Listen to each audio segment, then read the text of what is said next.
What has darkened the picture in the last couple of days here, Christopher, that's brought you and the likes of so many others to this conclusion? Well, thanks, Joe. Great to be with you. And, maybe it's Christopher Waller. It's also John Maynard Keynes. When the facts change, I change my mind. What do you do?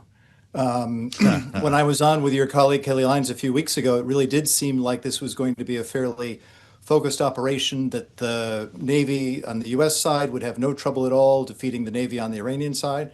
But I think what was not clear to me, and maybe should have been clear, but is certainly clear now, is that Iran will continue to fight on even after having suffered immense military losses. The political leadership still seems to be in place, still seems to be unrepentant and unwilling to negotiate. And we've seen, currently and through history, where a less able military force is able to harass and undermine the goals of a much more able military force. And if it's in a narrow strait of water with a lot of oil going back and forth, this thing could go on for a long time. A long time, indeed, as the White House prepares to ask for $200 billion. And this report on potentially occupying Karg Island might require another 2 to 4 weeks. It's interesting. We just saw a tweet from one of our colleagues in London who's also a little bit concerned about all of this. I don't know if we can find that tweet from Javier Blas once again here, James, because it's pretty important here when we consider the hardware that's being sent to the region.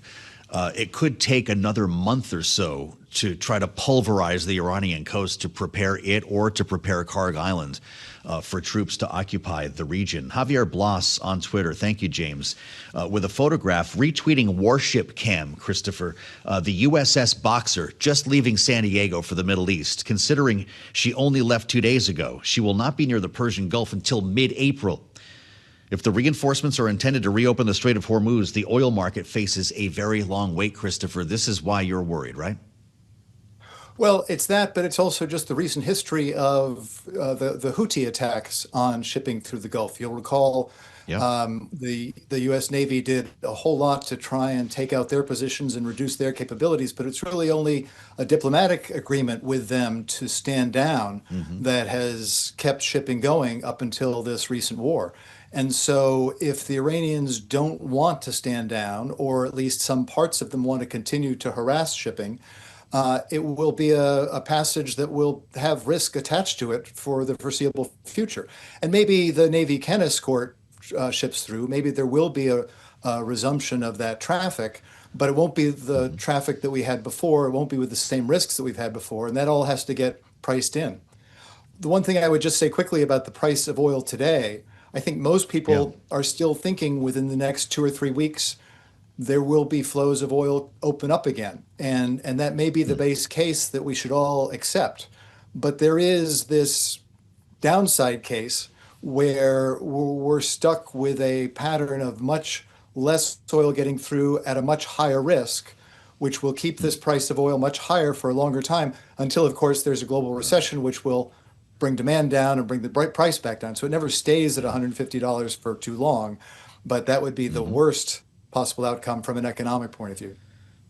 And of course, it comes through on the consumer end with $3.91 gas today. That's the average, the national average, according to AAA. All the while, Christopher Smart, Russia is cashing checks, making money here thanks to looser sanctions. And now feeling emboldened by what it's watching. And many believe that China is the biggest winner in the end. How about you? Well, I think those are the unintended consequences of a war like this, where Russia not only benefits from the higher oil price, it benefits from Patriot and defense equipment that would be going to Ukraine or might be going to Ukraine, now being diverted to the Middle East for the foreseeable future. And it, I think, feels like perhaps it has less reason to be pushed into a quick ceasefire with Donald Trump and the White House tied up and distracted elsewhere. I think from China's perspective, China has very large oil reserves, large coal and clean energy sources, which will help cushion the blow from lost oil from the Gulf. Meanwhile, again, it's not such bad news for China's perspective that all of these naval assets in the South China Sea have been diverted to the Middle East. And if and when the summit does get back on the calendar, when Donald Trump does go to Beijing to negotiate whatever the future trading relationship is with China, I think Xi Jinping will feel like he's got a few extra cards in his hand against a president who really will be looking for a diplomatic victory of some sort and a trade deal of some sort, and probably will have to pay a little bit more, a little bit of a higher price for it when he gets to China. What are you making of this market here? I know it's triple witching, but the VIX is close to 26. Christopher, obviously stocks are lower, and we're seeing that day after day, but we're also seeing metals fall out of bed. Gold is lower. The miners are down. And you've got interest rates ticking higher. The 10 years at 4.37 basically right now. What do you make of this sell everything moment that we appear to be in? I think as soon as you get headlines around U.S. troops deploying for any kind of land action in Iran and reinforcements coming from halfway around the world to help out in a few weeks or months' time, you start really wondering about the scenario that I and others bought into at the very beginning of this conflict. And even that, our hope and expectation that it might start dwindling down in the next couple of weeks. You start looking at those scenarios where it's months or even more of a conflict. And that's the kind of uncertainty that hits consumer confidence, consumer sentiment. You point out the gasoline prices. We're coming into the U.S. driving season. That's always the big hit on U.S.